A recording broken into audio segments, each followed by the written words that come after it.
I'm Michael Krasny, and I want to welcome you to another episode of Gray Matter with Michael Krasny, a weekly podcast of deep dive interviews with national and international authors, journalists, tech and business experts, artists, scientists, entertainers, and opinion shapers. And you can become a member of this podcast by going to graymatter.show, and that's gray with an E. And we include your questions and comments. We also cover a wide range of intellectually engaging and timely, stimulating topics, distinguished by high-level content and technical excellence. Our guest this episode is internationally best-selling British-born Canadian author, journalist, and New Yorker writer Malcolm Gladwell, who published The Tipping Point. 25 years later, has published The Revenge of the Tipping Point, and in between published a number of books: Outliers, Blink, Talking to Strangers, David and Goliath, What the Dog Saw, and The Bomber Mafia. He's also made a more than significant impact in the world of podcasts with Revisionist History, and his work as co-founder and major force behind Pushkin Industries. A graduate at Trinity College, he's a member of the Order of Canada, and we welcome Malcolm Gladwell to this episode of Gray Matter with Michael Krasny. Thank you. Thank you.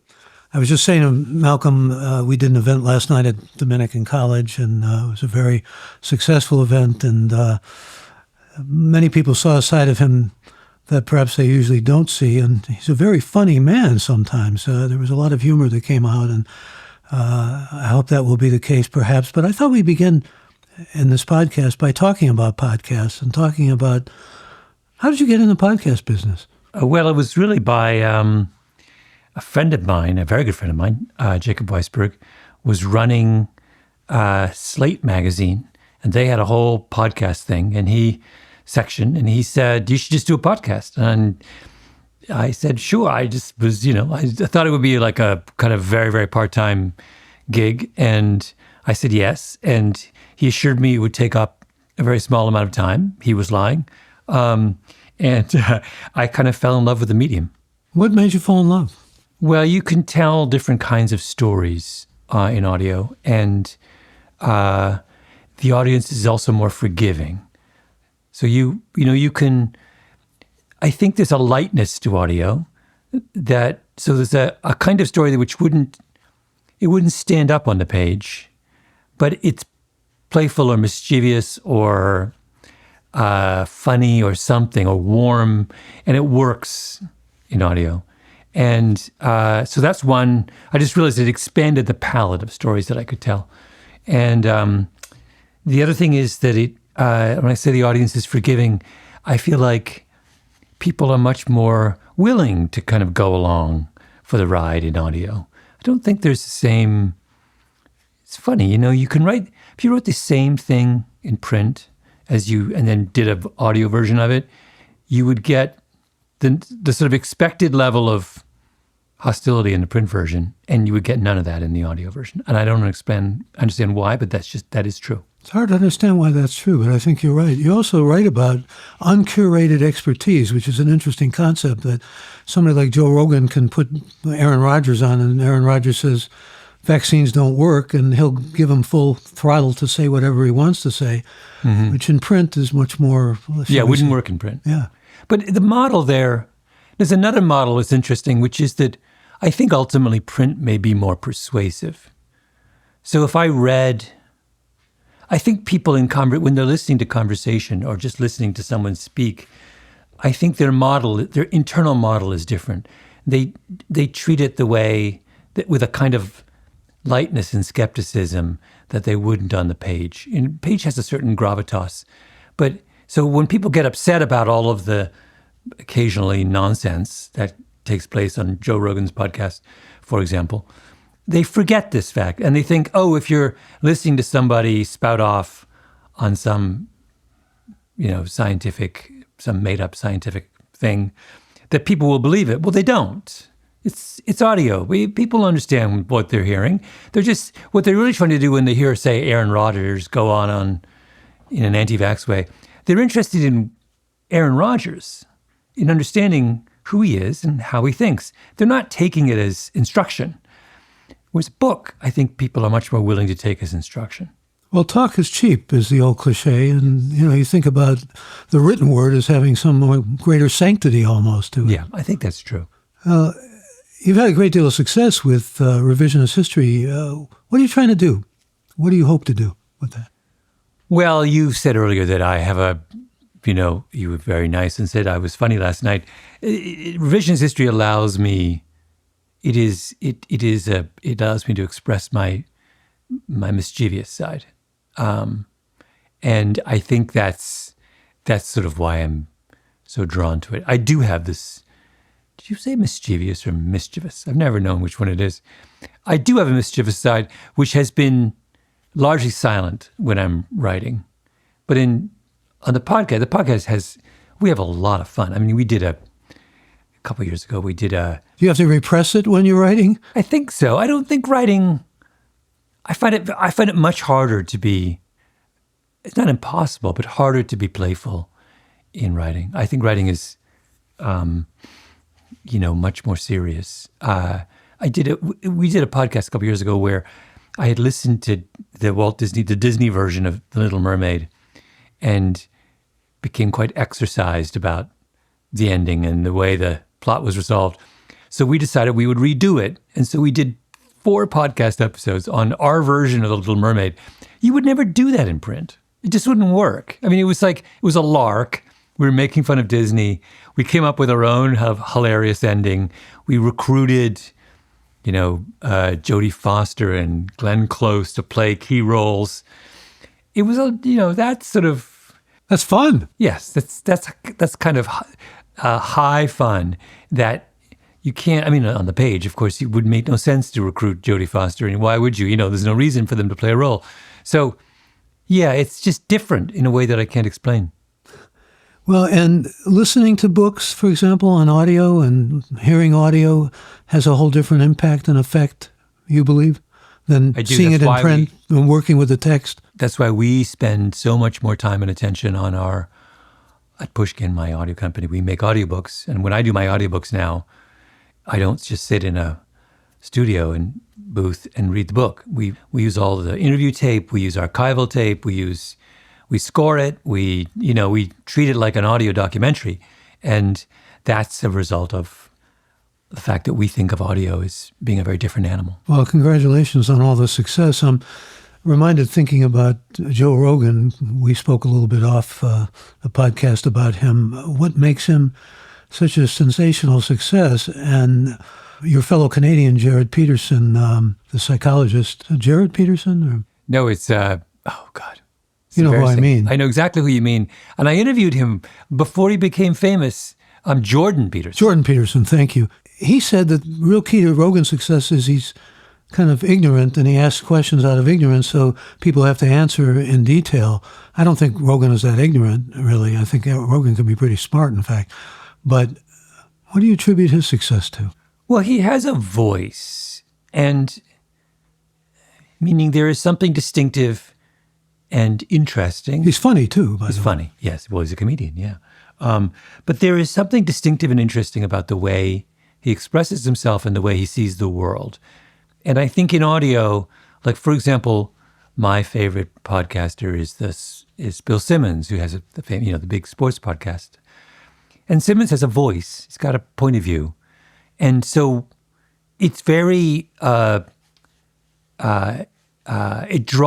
it's very appealing to have someone interpret a world through you from a distinctive and knowable perspective. And it helps us understand what he's saying and why he's saying it. And as opposed to other people, I mean, it's a gift. It's a rare gift to have that. If you don't have that, there's no compelling reason for someone to return to you. There's nothing that would draw them back in. And Rogan has that in spades. He has. But people used to tell me my voice was soothing. Now it's gotten kind of gravelly with. Well, I don't mean I'm not talking about the quality of the voice. It's not the mellifluousness you're talking about. No, I'm talking about the persona. Yeah. He also happens to have a very good voice, but I'm really talking about a distinctive point of view on the world that's easy to access and it helps you kind of make sense of what he's saying. But like you, he follows his curiosity, too. I mean, he'll talk about the pyramids one day and then extraterrestrials the next day and bears and how strong they are and so forth. I mean, yeah. I've always marveled at your curiosity. In fact, I was just thinking the other day about when you were going to be writing about fashion and you decided, no, I'm more interested in $8 ties. Or when you were thinking about looking into Why did you decide, for example, to look into ketchup as opposed to mustard and all the different varieties? It's just things that catch your curiosity. Yeah. I used to have lunch with a guy named David Diamond, who was the brother of one of the founders of the Beastie Boys. Mike Diamond, is David Diamond's brother. And David is a wonderful character. I haven't seen him in years. Wonderful guy. And he was in the grocery business. And he was actually one of the country's leading experts on supermarket coupons. And I would have a regular lunch with him. And he once said to me, and of course for our lunch, he pointed out this great paradox, which was in the grocery store, there are a million kinds of mustard and a million kinds of lots of things, tomato sauce, whatever. But ketchup is basically just Heinz. And, he sort of challenged me to try and explain that because it doesn't make any sense. You go to a Whole Foods, for example, and there will be, in certain categories, 50 different varieties, each, with some slight difference from the other. But ketchup, it's like, for most people, it's just Heinz, right? Why would Heinz be so incredibly dominant? So I thought, that's actually a really interesting question. And it's a question, it's appealing because we all instantly relate to that question, right? When the minute I phrase that, everyone says, well, that's right, of course. There's, I have infinite mustard choices, but every time I go back, I buy the same ketchup. And thus you get going, so to speak. Your mojo gets working. Gets me started. I'm getting a lot of questions. I want to get to them, but the first one is from one of our regular audience members, Reed up in Santa Rosa, who says, Malcolm, I really enjoyed the series of conversations with Paul Simon. Do you have any other artists in mind for future such programs? And I want to get to Paul Simon because Paul Simon was central to our conversation last night, and I've been thinking and reflecting on it, but more planned? I would love to do more. The problem is this, which is that musicians are not always great talkers. And so often a brilliant musician is either unwilling or incapable of talking about what they do in a way that would make sense to a non-musician.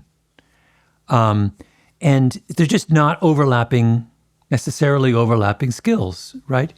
And finding someone who can talk at length and in depth about what they do is rare.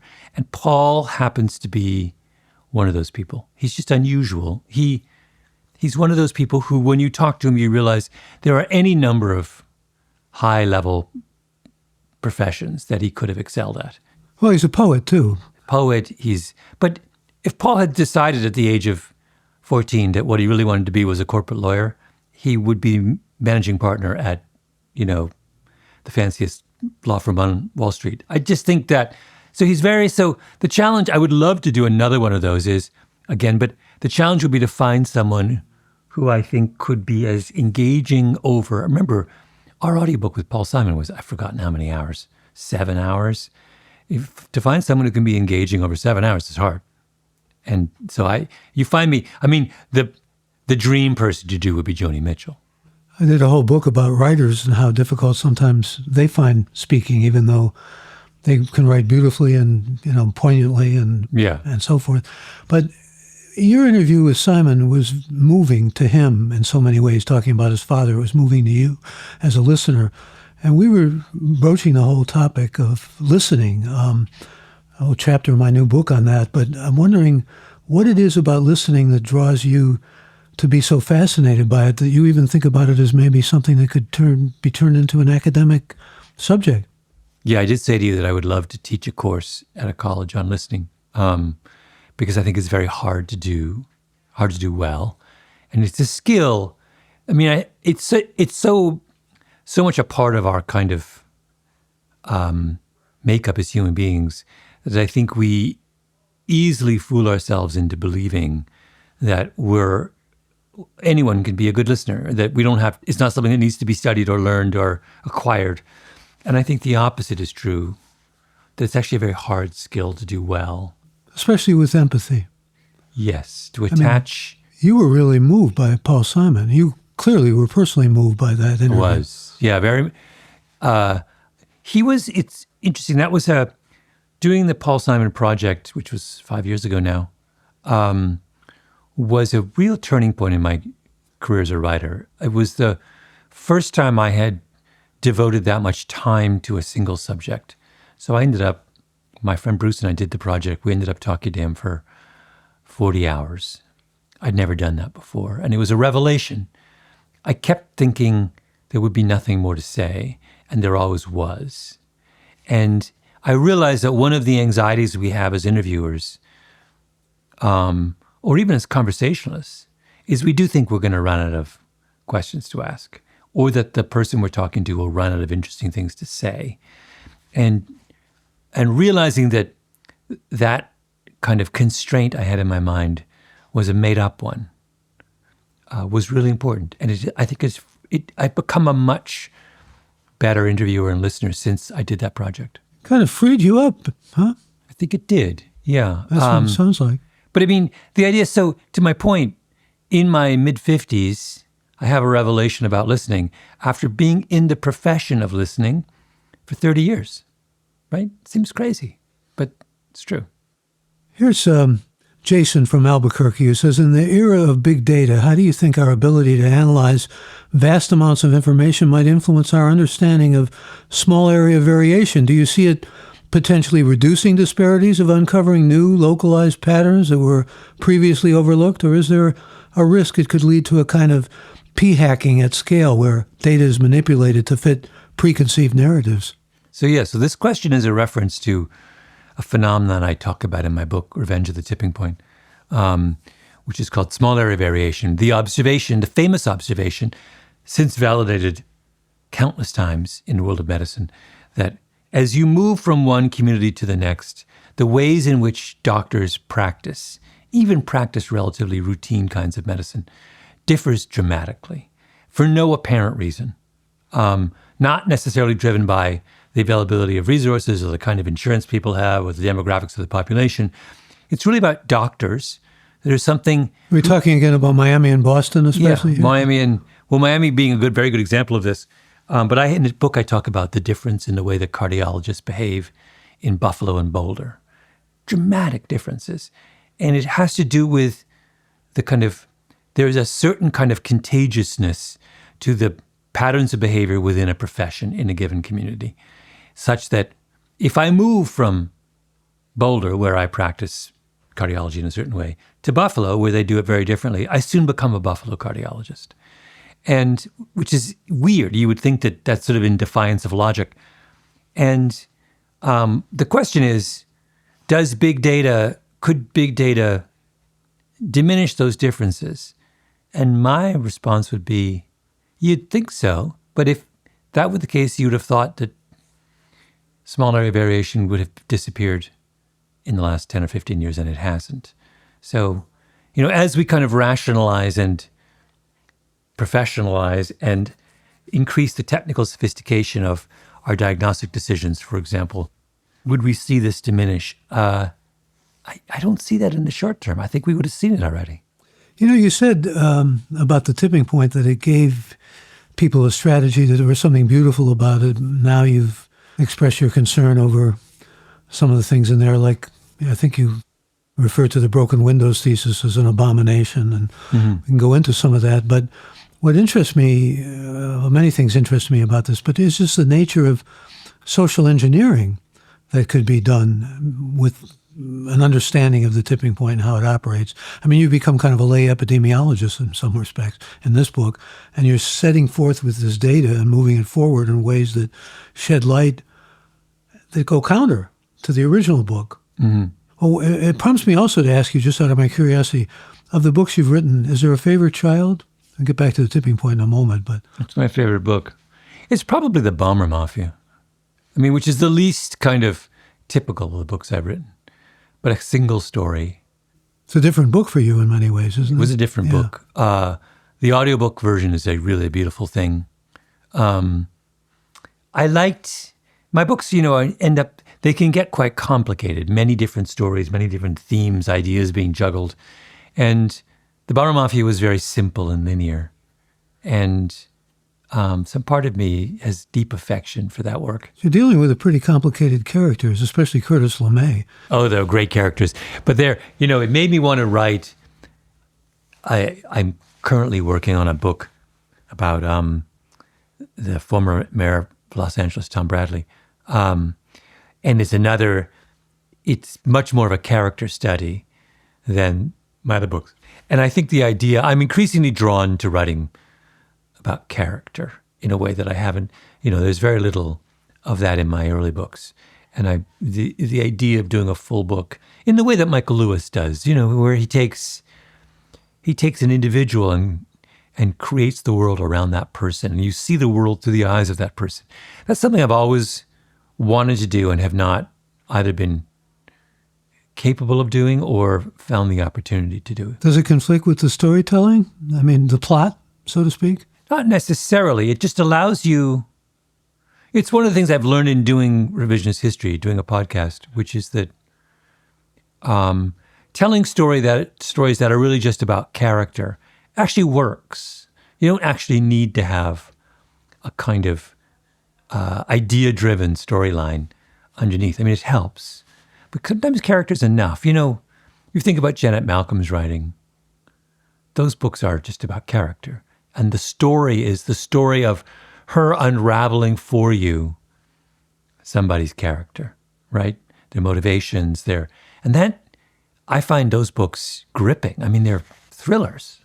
Janet Malcolm also tells us we shouldn't trust journalists, especially since they're listening to us in ways that show empathy, perhaps getting back to what we were talking about before, but they really want to extract things from us and get stuff. The classic example of Malcolm's work is the 5-year-old girl who was on acid, and Malcolm and Joan Didion thought, this is terrific for me as a journalist to discover this. Where was the empathy in that?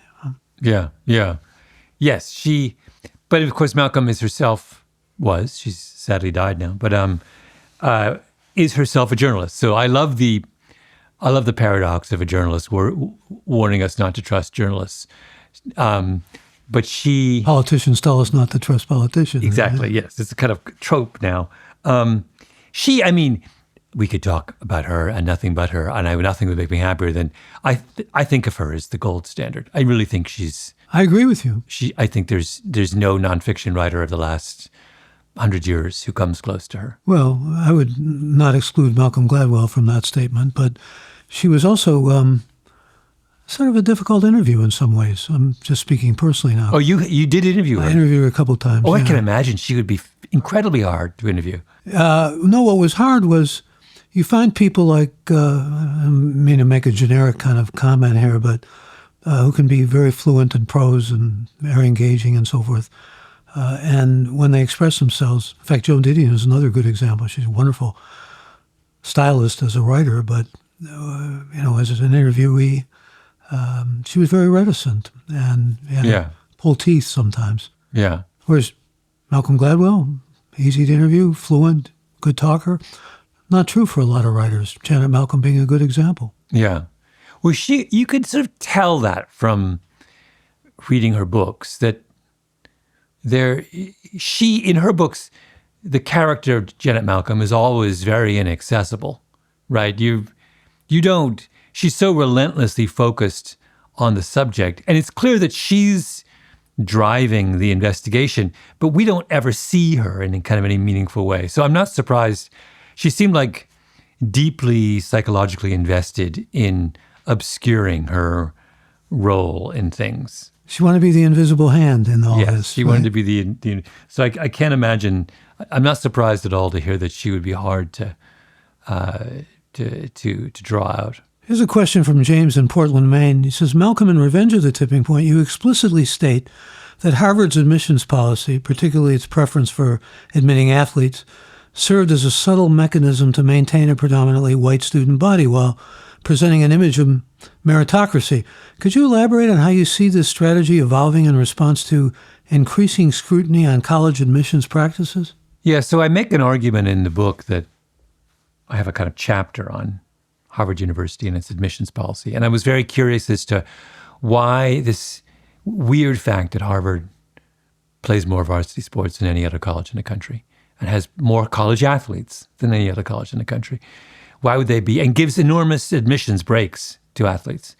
I find it hard to understand why they would do that. And my answer to that puzzle is that the sports, the athletes that they are giving preferences to are overwhelmingly playing sports that are class coded, that are upper middle class sports: sailing, fencing, rowing, tennis. These are not sports. If you give enormous admissions preferences to students who are good at those sports, you are ensuring that a good chunk of your undergraduate population are kids who come from privileged backgrounds, right? Sort of pretty obvious to my mind why they would pursue that strategy. And so the question is, can they continue to do that given all of the scrutiny that's now being placed on admissions? And I really do think, I think it's going to get harder and harder. I mean, here in California, Gavin Newsom just banned legacy preferences, right? Yeah, you were euphoric almost about that, weren't you? Couldn't be happier. Could not be happier. But I sort of think this is the beginning of the end.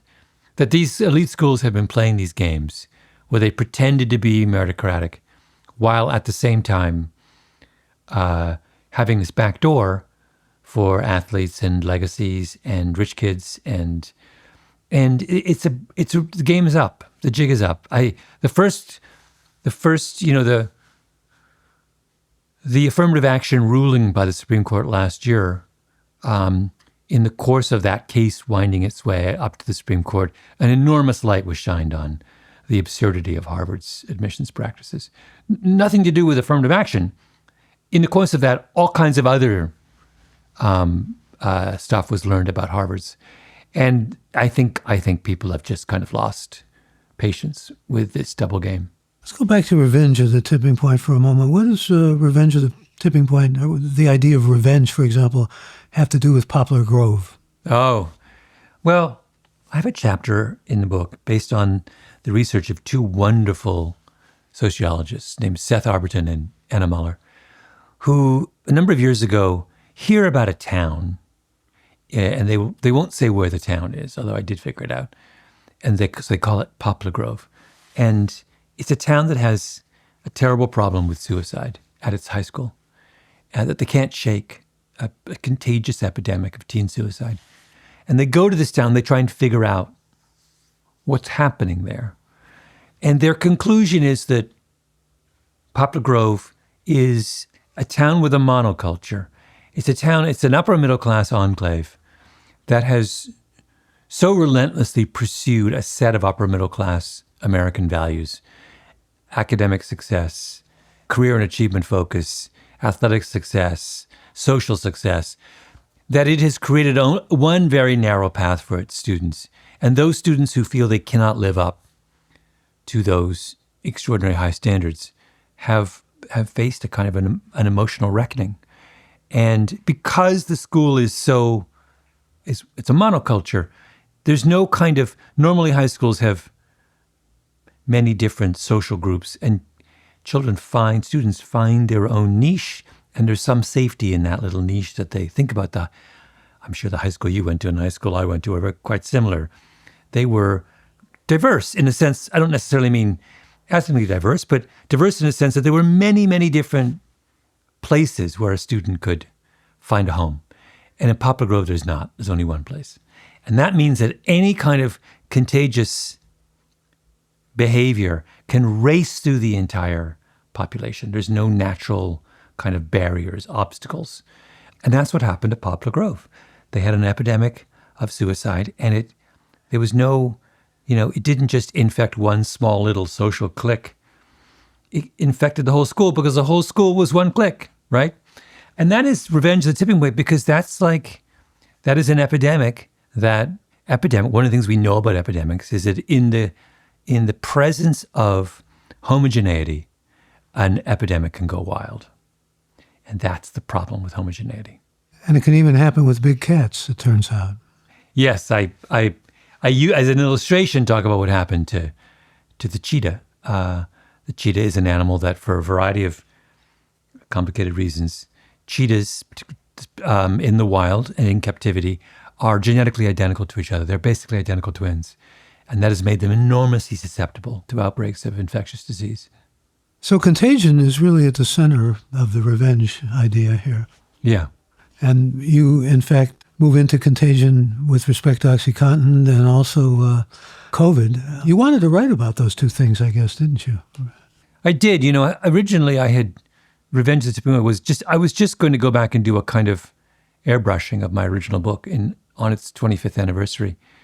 But then I realized there was so many new things I wanted to talk about. And in the 25 years since I wrote the original Tipping Point, we'd had COVID and we'd had the OxyContin-driven opioid crisis. And these were two very new epidemics that I thought required some kind of in-depth analysis. And so that was part of my motivation for, in addition to being tremendously problematic epidemics, they're really interesting. One is biological, the other is behavioral, though. Yeah. But they're both contagious. They're both, yes, that's one. What is striking is how similar epidemics of behavior and epidemics of viruses, how similarly they behave. Has always been something that fascinated me right from the beginning of the original Tipping Point. But so like I said, you're a lay epidemiologist now. It's funny. When I wrote the original Tipping Point, I had just spent. I was at the Washington Post before, and one of the last things I covered for the Washington Post before coming to the New Yorker was the AIDS epidemic.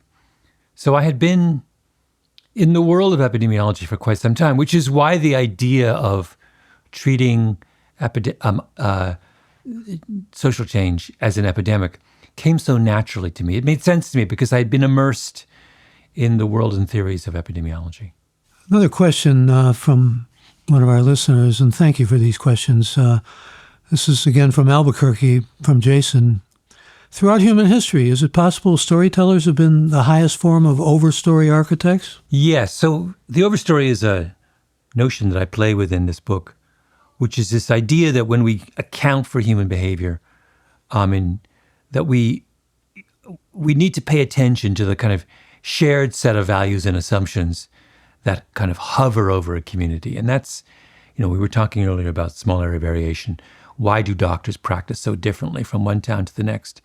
Part of the reason is that individual communities of doctors have a kind of shared set of assumptions and values that shape the way doctors within that world operate. And I think that's true of a wide variety of behaviors, that it's important to look at the story that's being told by the community. If you think about, to use colleges are a good example of this, the story that's told by Oberlin College is very different than the story that's being told by Clemson. Even though Clemson and Oberlin may have an equal numbers of very, very gifted students who may be coming from the same parts of the country, the faculty might be equally able in those two places. I'm sure tons of faculty of Clemson got their PhDs at prestigious colleges and produced great scholarship. So there may, on the surface, be many things those schools have in common, but the story that's being told by the school is completely different, right? I mean, if I said to you that I went to Oberlin, you would expect a different set of attitudes from me than if I said to you I went to Clemson. And that's because of the kind of overstory that those schools have created narratives about themselves that are enormously powerful. And it's their culture too, isn't it? Yeah, it's their culture. Yeah. The narrative that is told by West Point, that's a great example, is incredibly specific and powerful. And, people in their 70s will tell you that they went to West Point, right?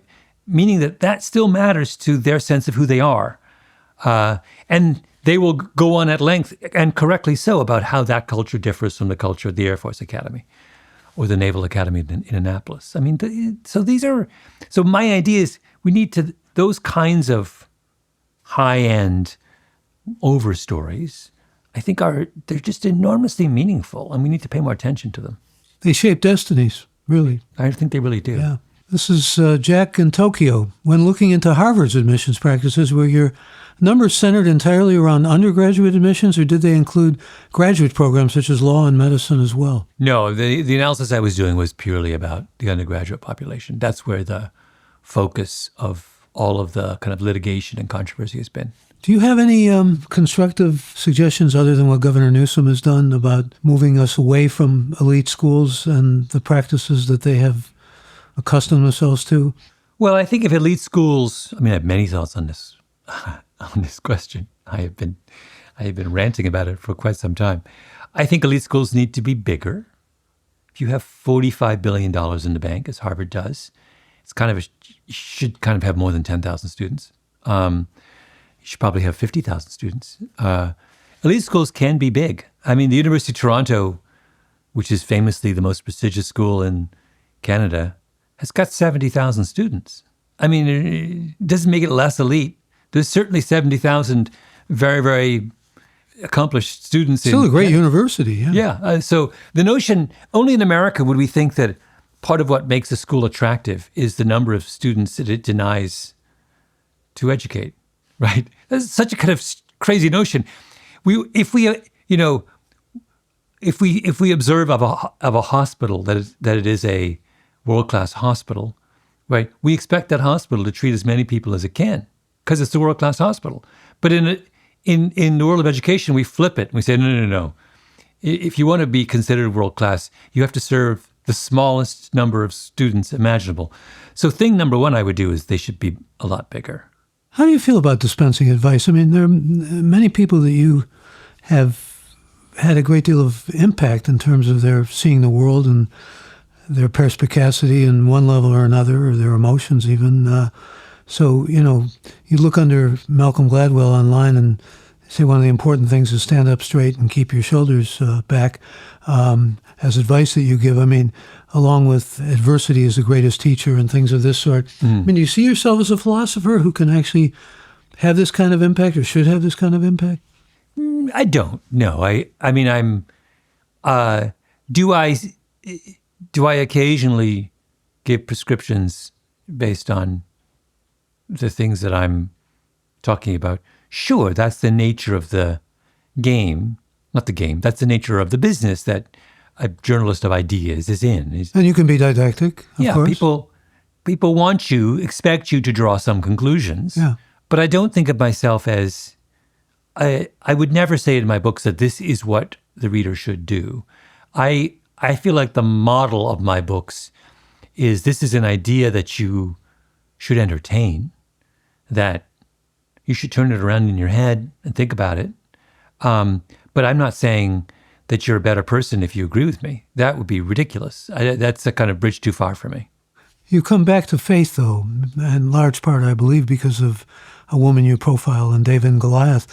Is it important for you to not necessarily proselytize, I don't think you're a proselytizer, but to express that faith to others? Not in my writing, I don't think. I have a kind of, I talked about this yesterday with you a little bit. There's a question of where you have, as a writer, you have to establish where you have standing. What are the kinds of things that you have kind of social permission to talk about? And that's something that I think is a personal matter that is, I'll occasionally allude to it, but it's not something I would ever kind of hold forth on in a way. So when someone asks you about the Israeli-Palestinian conflict, you say, I don't have standing there. I don't have standing.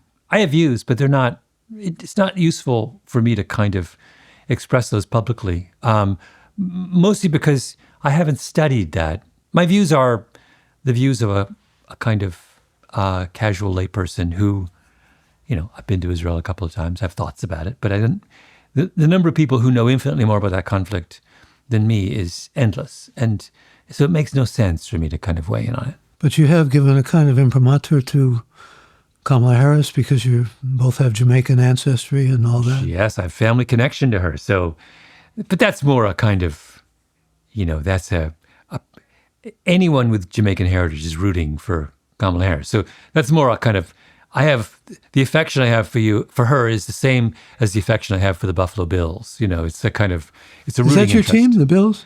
That's the NFL. If you grew up in the Toronto area, then you're a Bills fan. Yeah, well, I have relatives in the Toronto area and just over the hill, so to speak, to Buffalo. What music do you listen to? Any habitually? Well, I have children, small children, so I listen to a lot of Sesame Street and Rafi and things. But Rafi's great. Rafi's great, Canadian, by the way. But if I didn't have children, what did I listen to before I had children? I have a kind of, for the longest time I didn't, but I have a renewed interest as I've gotten older in country music. I listen to a lot of country music and kind of in sort of indie rock, kind of typical things of someone of my generation. I was just talking to my nephew who's involved in the music business about that shift that Taylor Swift made from country music to essentially popular music. And I mean, it's made her a billionaire, but in addition to that, it's gotten her millions of fans. As if country music, which has an extraordinary following, in fact, Ken Burns did, I'm sure you're familiar with, a really fine film about country music. But rock music and contemporary music, pop music, has much more impact. Just like when you write about Will and Grace. It's popular culture. Let's talk about that for a moment, because it's fascinating. Evan Watson, who went out and decided he had to move somehow the zeitgeist, and he did, toward accepting marriage of people of the same gender, of same sex, And that was an extraordinary example, like the movie Holocaust that you write about in The Revenge of the Tipping Point, of popular culture moving. Yeah. Yeah, I got very interested. So both of those chapters you're alluding to, the chapter about gay marriage and the chapter about how we remember the Holocaust, are kind of extended case studies on this idea of the overstory. So if there is a kind of, so this notion of what is the zeitgeist? How does it change? And how does it affect us? And so spirit of the times, just for those of you. Spirit of the times. Yeah. And in the Holocaust chapter, both those chapters are about how the outsized role, I think, that mass media played in shifting the zeitgeist on those two very important topics. So in the case of the Holocaust, that chapter is all about this kind of strange fact that the Holocaust, the discussion and public remembrance of the Holocaust is all but absent until the late 70s from American life. The Holocaust is just not talked about. There are no Holocaust memorials. There's only one Holocaust museum in America, a little tiny one in LA until the 1980s. There is, in literature, the Holocaust is scarcely talked about. There's Anne Frank and Anne Frank on Broadway, and then that's kind of it.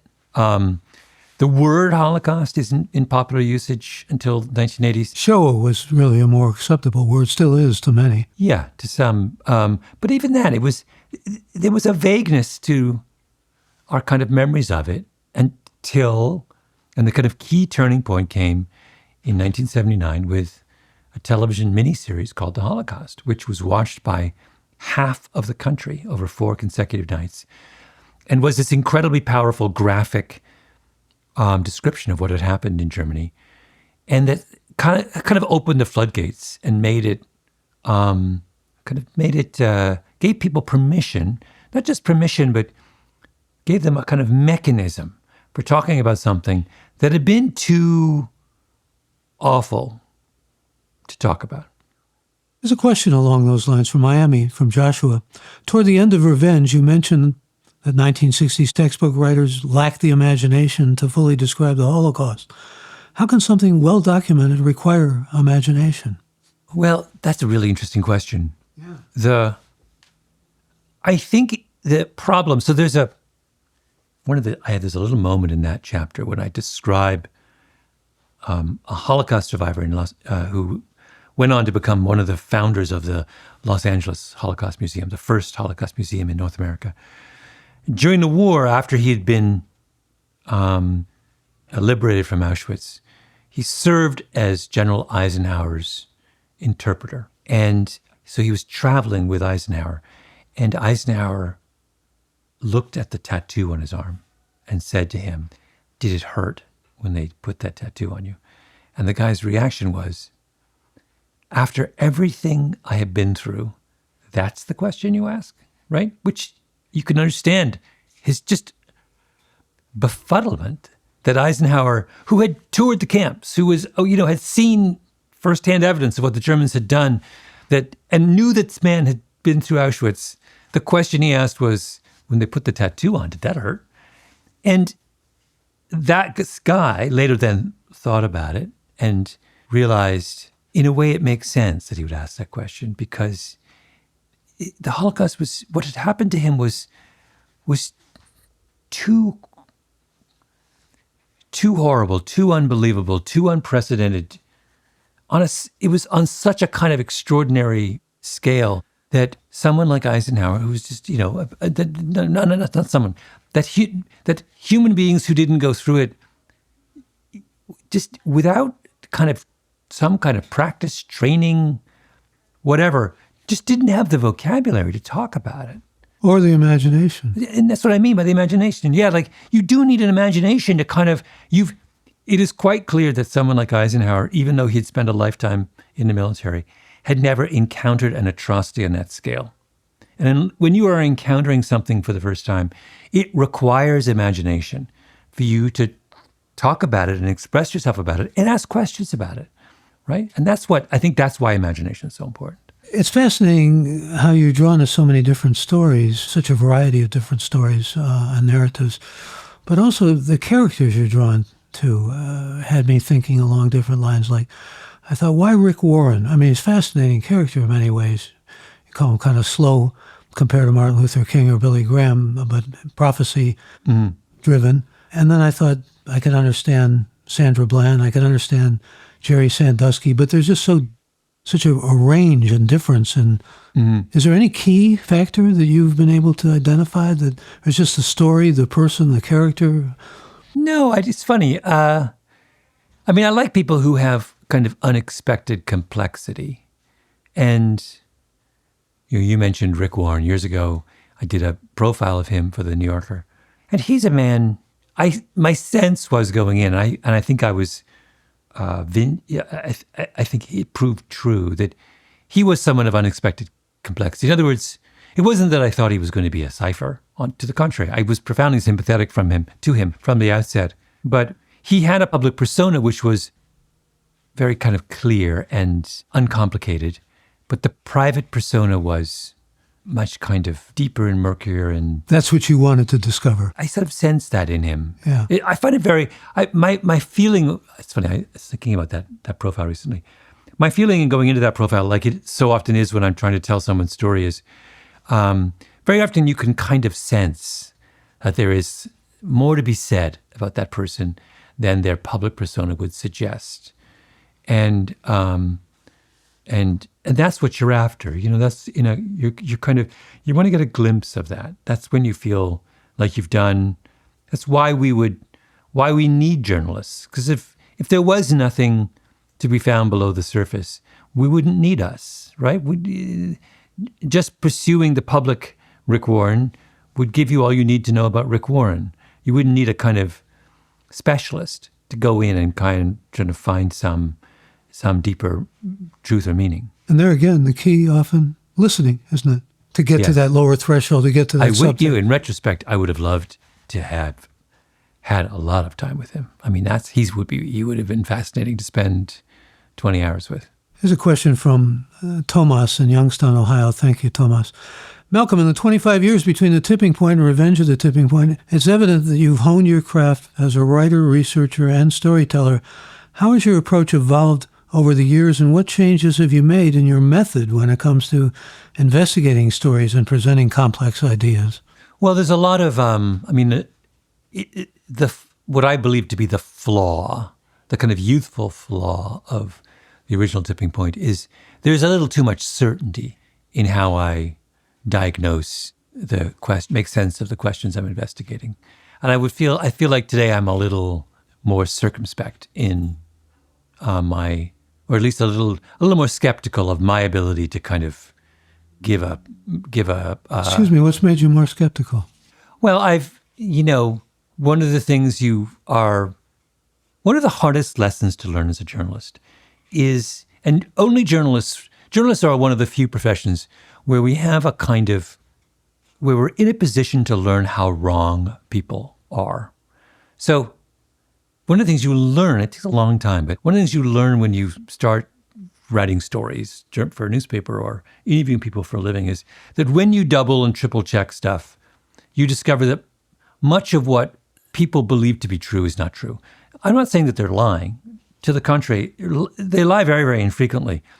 They just honestly will believe things that, in retrospect, are not entirely true. It's just that human beings, that our kind of mechanism for, our memories are flawed and our mechanisms for making sense of the world are deeply flawed.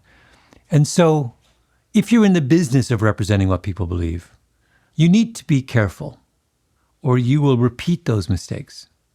So that's it takes a very, very long time for journalists, I think, to entirely accept that conclusion about how flawed their subjects are, because you don't want to, when you're interviewing someone, you don't want to think about them as kind of flawed narrators, right? You want to believe in them. You want to take them at face value. You want to kind of see the world through their eyes. And so there's that part about the characters. And then there's the idea that, when you're writing about ideas, the mistake you can make is if you think that the phenomenon that you're describing is over, when in fact, usually what you're doing is you're landing in the middle. And when you're landing in the middle, if you wrote about the Second World War in 1941 or 1940, as if it was, and it was for an audience of 1940, you would say, you'd be very confident probably about a German victory, right? But now in retrospect, we realize that would have been totally wrong. You're writing about the war at the beginning, not about the war at the end. But the problem is you don't know it's the beginning in 1940, right? You could have convinced your audience it's all over in 1 month, right? Germans have won. And I think that's an easy mistake to make when you're young. And when you're older and you've had repeated examples in your life of how long things take to play out, it makes you a little more humble about, or a little more kind of cautious in any judgment you make about whether something's over. Is it even tougher now in this, what I'll call age of Trump? I mean, especially you alluded to working for the Washington Post before, and I think they've cataloged over 400 lies, 4,000 maybe. I'm not even sure what the number is at this point that came out of Trump's mouth. But, he doesn't speak in facts. And in fact, very few politicians do, and very few public figures do anymore. Yeah. Or does it make it easier? Are we now so sensitized to the kind of how problematic that kind of political speech is, or public speech is? Are we now kind of primed for somebody who is scrupulous about the truth and who, I wonder about that. I wonder whether, it's this question of how do you model the impact of someone like Trump on the popular imagination? There is a version of the model that's saying he is exhausting a certain kind of political rhetoric, and he is setting up the world for a backlash. I'm much more convinced, I'm a sort of big believer in the idea that backlash is really the kind of most useful way of understanding how public opinion moves.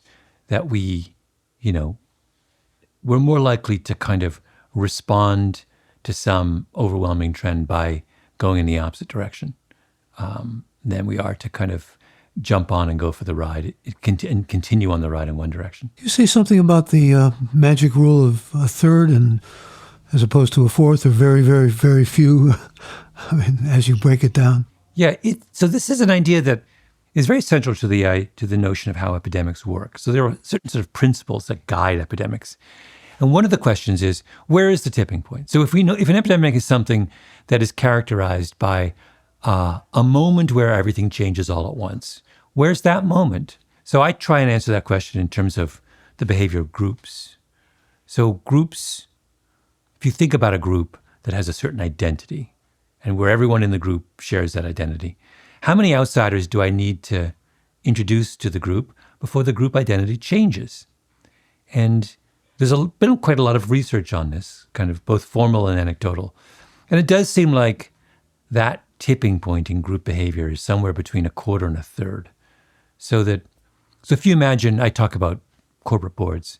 If you have 9 people on a corporate board and they're all men, and you introduce 3 women, so you have 3 women and 6 men, at that moment, the nature of the board will change in a kind of quite a dramatic and interesting way, such that the women will begin to be heard and they will change the complexion of the board in a way that wouldn't be the case if there was only one woman joining. So that's below the tipping point, right? So that idea has enormous implications for any situation where group dynamics are in flux. It goes back to the original idea of the tipping point in real estate, doesn't it? Yes, in that idea, we first started playing with this idea in the 50s during white flight. How many black families would have to move into a neighborhood before all the whites would want to leave? And the answer is, it's right around between a quarter and a third. Has fame changed you? And in what ways, if it has? I mean, I still do exactly the same thing I did before I was famous. So Still hang around libraries? Still hang around libraries, still do my own reporting. So in that sense, it has. I mean, it's made my life a little easy. Obviously, it made it materially easier. And it's made my job easier in the sense that people are quite happy to talk to me now. You know, they know who I am and they have some level of trust having, read my things. They know that I'm not I'm not going to abuse the privileges that journalists. You can talk to just about anybody because of who you are, though. I mean, I remember you I did with Norman Mailer where he said, I wanted to interview Madonna, and I knew I could because I'm Norman Mailer, and she would be open to being interviewed by me. No, there is a kind of, that's a wonderful thing. That the doors that open when you have a certain level of success are kind of fantastic. But what about in a deeper, maybe more nuanced way? I think about Emily Dickinson's poem about, a fickle food, about fame. Men eat of it and die. Just the ephemerality of it, and the recognition of someone with the intellectual heft that you have of, its transitoriness and maybe even its silliness. Well, there's separate things. There's a certain kind of surface celebrity, which does endure. So if you've been on television and you've had books on a bestseller list and your face is familiar, people will come up to you and you will say, hey, are you Malcolm Gladwell? I was at a coffee shop down the road this morning. And it's not uncommon. Some guy comes up to me, says, are you Malcolm Gladwell? Can I take a picture? That happens to me a fair amount. That's one thing. And that's not really ephemeral. The ephemeral thing is, are you central in the kind of, the more serious kind of fame? Are your ideas central in the culture? Or if you're a musician, a musician will be recognized and can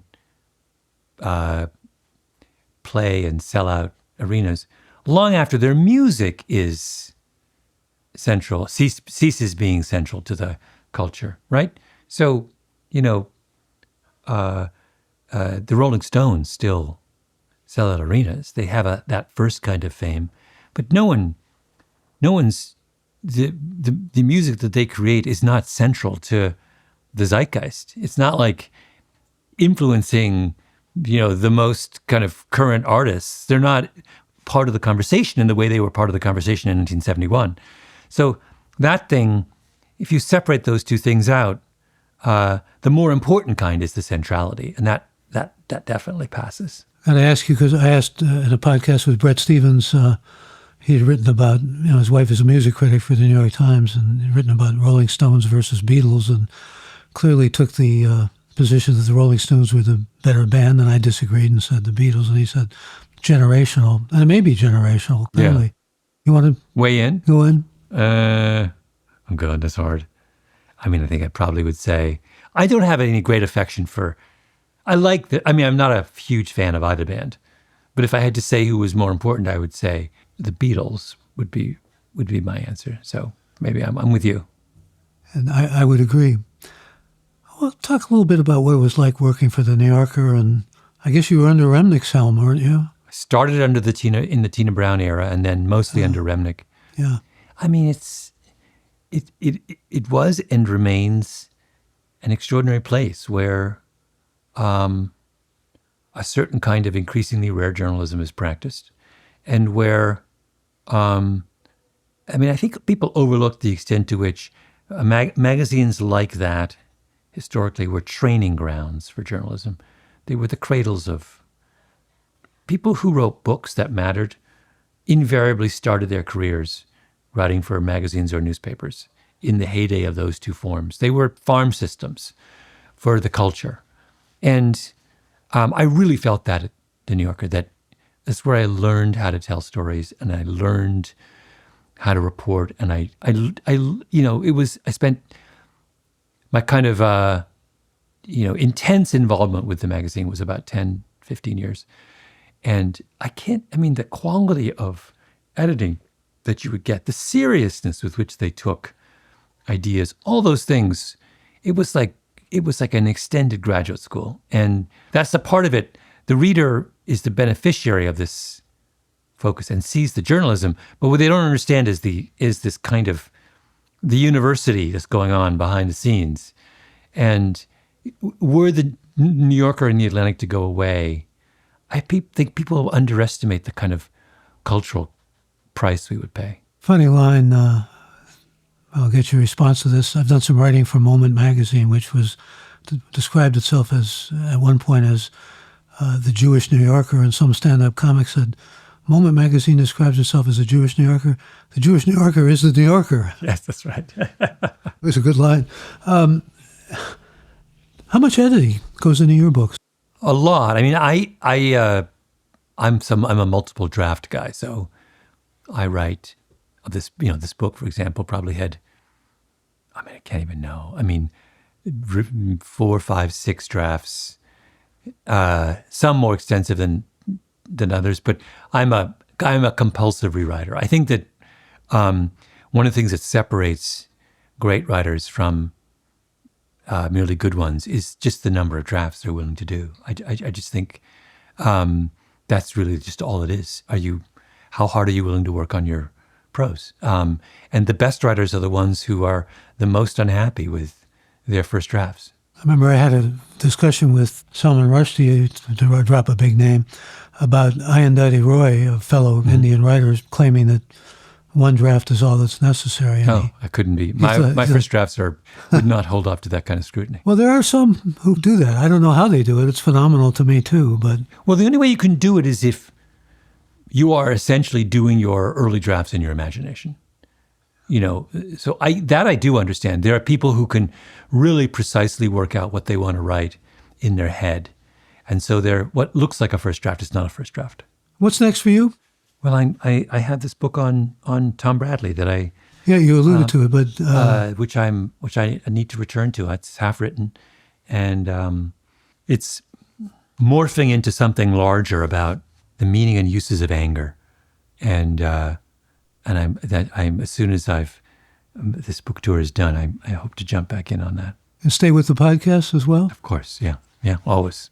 And your life has changed immeasurably now that you're a father, and yes. It's giving you a lot of joy. It most definitely is. Yeah. No doubt about that. Congratulations on all of that and all that you've accomplished. Let me also extend my thanks to all who joined us for this episode of Gray Matter with Michael Krasny, which you can, of course, download on Apple, Spotify, and at our website, graymatter.show.